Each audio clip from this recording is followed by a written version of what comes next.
Thank you, Polly. Some of us, maybe even a majority of us, are happy to wear masks in perpetuity and get jabbed every year, every month, every 20 minutes, whatever it takes. Some of us are angry about COVID policy, and some of us have moved on and are bored even with being angry about it.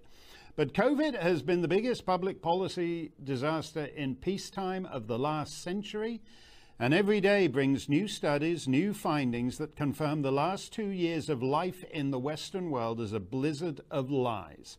Just a couple of data points, more or less at random. According to the latest vaccine report by the UK Health Security Agency, so that's pretty official, vaccine effectiveness for triple jabbed young persons is below 0.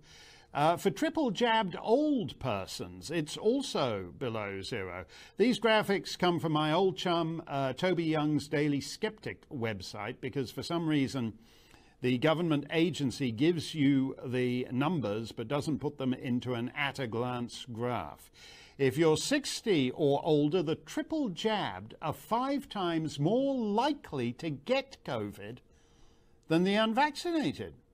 If you're over 80, 3 jabs provide no statistically detectable protection whatsoever against hospitalization. Oh well, at least the COVID regime has been highly effective as just another government racket. £37 billion of UK COVID relief money was filched by fraudsters. For purposes of comparison, that's a third of the NHS total budget. A third of the NHS total annual budget filched by COVID fraudsters.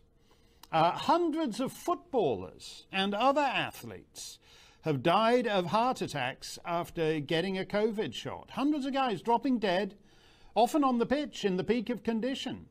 There are figures suggesting as many as 20,000 residents of the United Kingdom may have died from the vaccine. Certainly, there's a lot of unexplained excess mortality around among the young and middle-aged, including minor trends of 52-year-old celebrities dropping dead in Australia.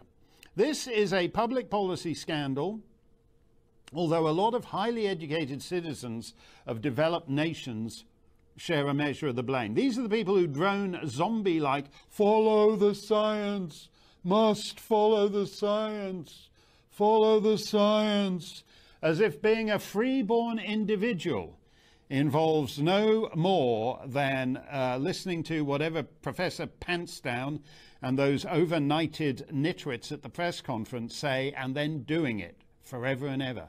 The media bear a certain responsibility too. If you listen to the BBC, it's like March 2020, now and forever.